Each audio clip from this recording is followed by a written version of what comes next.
গীবতের যে বিষয়টা আমরা অনেকে মনে করি যে আমি কারো ব্যাপারে গীবত করলাম, কারো বিষয়ে দোষ বললাম, আর এই দোষ তো তার মধ্যে আছে, তো আমি বললে সমস্যা কি? হ্যাঁ, গীবত তাকেই বলে যার মধ্যে যে দোষ আছে, এই দোষ নিয়ে আপনি অন্য কারো নিকট বলা, দুইজনে নিয়ে আলোচনা করা, এটাই হচ্ছে গীবত। আর যদি তার মধ্যে এই গুণ নাই থাকে, আপনি অতিরিক্ত বাড়িয়ে বলতেছেন, তাহলে সেটা হবে অপবাদ। সেটা আরো বড় গুনাহ, সেটা হচ্ছে কি? অপবাদ। তার মধ্যে এই দোষ নাই, তারপর আপনি তার বিরুদ্ধে এগুলো বলতেছেন।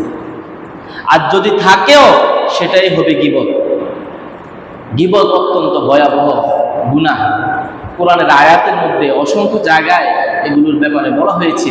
এই আয়াতের মধ্যে আল্লাহ তাআলা বলতেছেন, সূরা হুজুরাতের 12 নং আয়াত, ইন্না বা'দা যন্নি ইসমু ওয়ালা তাজাসসু ওয়ালা তাজাসসু, তোমরা একে অন্যের পিছনে পড়ে থেকো না, একে অন্যের পিছনে লেগে থেকো না।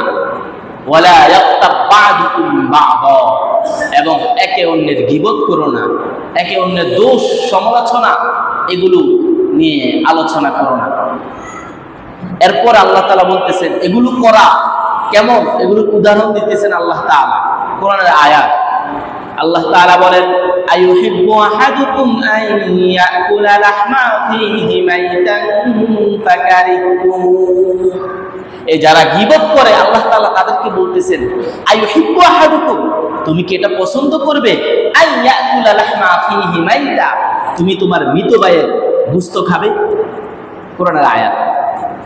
আইয়ুহিব্বু আহাদুকুম, তুমি কি এটা পছন্দ করবে? আন ইয়াকুলা, তুমি খাবে, মাইতান ফাকারিহতুম, তোমার মৃত ভাইয়ের গোশত খাওয়া তুমি পছন্দ করবে? কখনো আমি আপনি কখনোই পছন্দ করব না যে আমার আপনার মৃত ভাই মারা গেছে, এরপর ভাইয়ের গোশত খাবো। ফাকারিহতুম, আল্লাহ তাআলা বলতেছেন এটা তোমরা সকলেই অপছন্দ করবা। এটা যেমন অপছন্দনীয় কাজ, ঠিক অন্যের গীবত করা, অন্যের দোষ ত্রুটি নিয়ে আলোচনা করা, এটা খুবই খারাপ। আমরা সকলে জানি রাসূল কারীম সাল্লাল্লাহু আলাইহি ওয়াসাল্লাম মেরাজের সময় আল্লাহ তাআলা রাসূল কারীম সাল্লাল্লাহু আলাইহি সাল্লামকে জান্নাত ভ্রমণ করিয়েছেন, জাহান্নাম ভ্রমণ করিয়েছেন। যখন আল্লাহ নবী জাহান্নামে গেলেন এবং জাহান্নাম দেখলেন, তখন সাথে তো জিবরাইল আলাইহিস সালাম ছিলেন।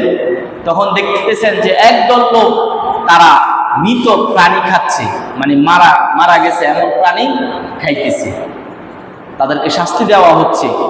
পরে আল্লাহ তাআলা রাসূল কারীম সাল্লাল্লাহু আলাইহি সাল্লাম জিবরিল আমিনকে জিজ্ঞাসা করলেন, এরা কারা যাদেরকে এই ভয়ানক শাস্তি দেওয়া হচ্ছে? তখন জিবরিল আলাইহিস সালাম উত্তরে বললেন, এটা হচ্ছে তারাই যারা দুনিয়াতে মানুষের গীবত করত, সমালোচনা করত, একে অন্যের দোষ ত্রুটি বলে বেড়াতো, তাদের এই শাস্তি। তো গীবত, চগলখড়ি এগুলো অত্যন্ত খারাপ গুণ। এগুলো যদি আমাদের মধ্যে থাকে তাহলে এটা আমার আপনার জন্য খুবই একটা দুঃখজনক বিষয়।